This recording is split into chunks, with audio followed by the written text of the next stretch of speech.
মেয়ে এত দুষ্টু, বিড়াল নিয়ে খেলতেছে কাজের তুমি কি মধ্যে। কাজ করবা নাকি খেলবা? দিয়া তাতে কাব্বু তাতে করো।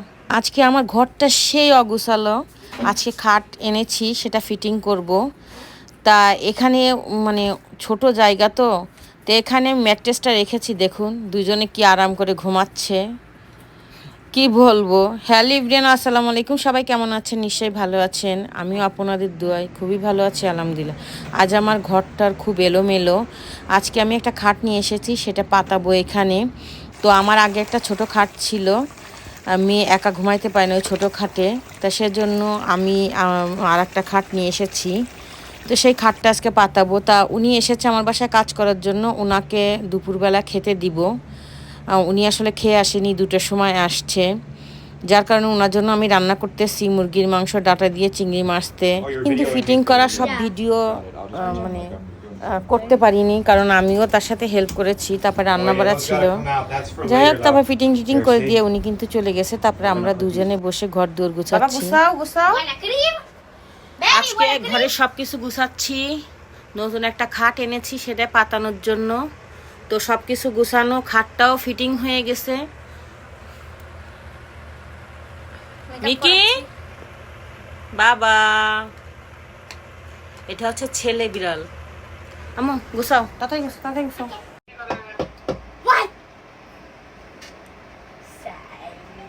এই খাটটা ফিটিং করতে 7 ঘন্টা লেগেছে। এই খাটটা আমাকে একটা আপু গিফট করেছে, এই চাদরটাও আমাকে এক আপু গিফট করেছে। তাই চাদরটা ভাবলাম ইউজ করা তেমন একটা হয় না, তো এই নতুন খাটের উপরে ভাবলাম যে এটা আজকে খাটের উপরেই দিই। আর এই জাজিমটা যদিও আমরা কিনছি এখানে এসে ফার্স্ট, তো আমরা তো নতুন এসেছি এখানে, যার কারণে আমাদের সব কিছু কিনতে হয়। আবার পরিচিত লোকজন আছে, তারা অনেক কিছু আমাকে দেয়।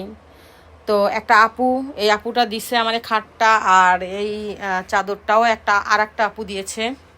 তো আজকে এই চাদরটাই আমি এখানে লাজবো। আজকে আমি ঘরের কি কি কাজ করব দেখুন। আমার মেয়েটা বসে বসে তার বড় বোনের জিনিসপত্র সাজাচ্ছে।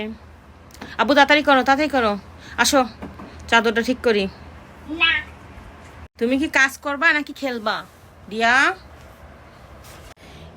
এটা কিন্তু আলমারি না, এটা জাস্ট একটা ফিটিং করা, দেয়ালের সাথে কাঠ দিয়ে করছে। তো এর ভিতরে সব জিনিসপত্র টুকিটাকি রাখি। মেয়ে দেখেন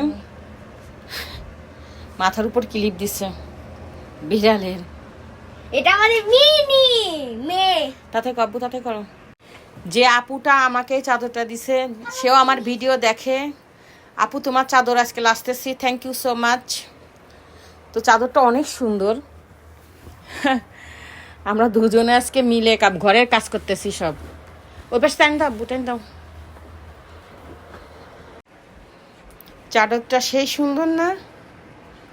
আমার অতিথি উঠে গেছে দেখুন চাদরের উপরে।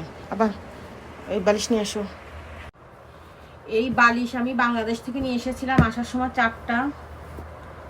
তো এখানে তো তেমন একটা বালিশের মানে বালিশগুলো ওই রকমের না, খুব নরম, ও মাথায় দিয়ে ঘুমানো যায় না। তো আল্লাহর কি রহমত, আমি বাংলাদেশ থেকে নিয়ে আসছিলাম আসার সময়, সেই বালিশই এখন ইউজ করি। আল্লাহ যদি আবার বাংলাদেশে নেয় তখন আবারও নিয়ে আসবো। এখানের বালিশ অনেকটা সফট, যার কারণে ইউজ করতে পারি না। এটা ফুল নাই, কিন্তু শুধু বালিশটা কিন্তু শুধু কভারই, এই মাঝখানেই শুধু ফুল। বালিশগুলো এত সফট যে মাথায় দিলে ভালো লাগে না, তাই বাংলাদেশে বালিশই আমাদের কাছে বেস্ট। কি করতেছো দিয়া?